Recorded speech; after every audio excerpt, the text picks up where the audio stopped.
Amistoso frente al Jaraíz, sino que inauguramos este campo de césped natural, un paso muy importante en la historia del Imperial y el comienzo de un proyecto que hemos construido con mucho trabajo, ilusión y compromiso.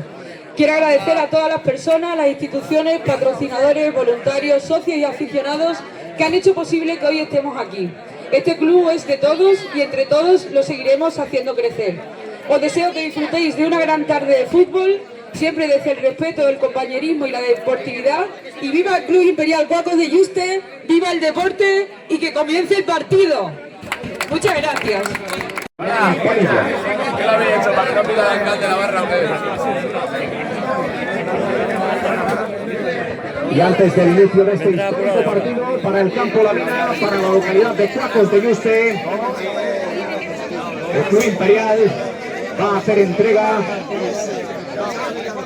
de un detalle al Club de Fútbol Jaraíz en conmemoración de este histórico día en la localidad, por la primera visita oficial, oficiosa en este caso por ser de pretemporada, a este campo, en agradecimiento a todas las facilidades que el Club de Fútbol Jaraíz ha puesto para que se celebre este partido. Gracias, afición y Club de Fútbol Jaraíz. No van a ir valores a tomar por culo.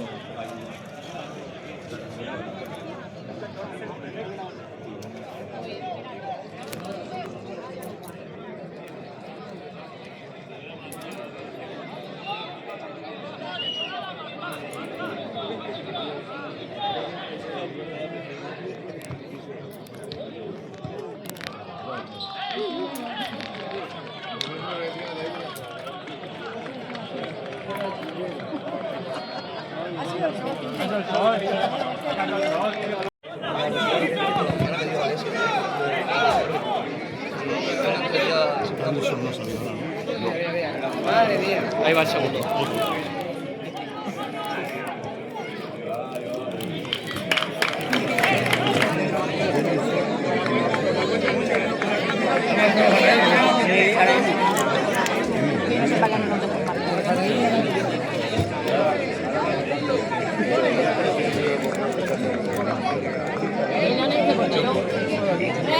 ¿Quién es este portero?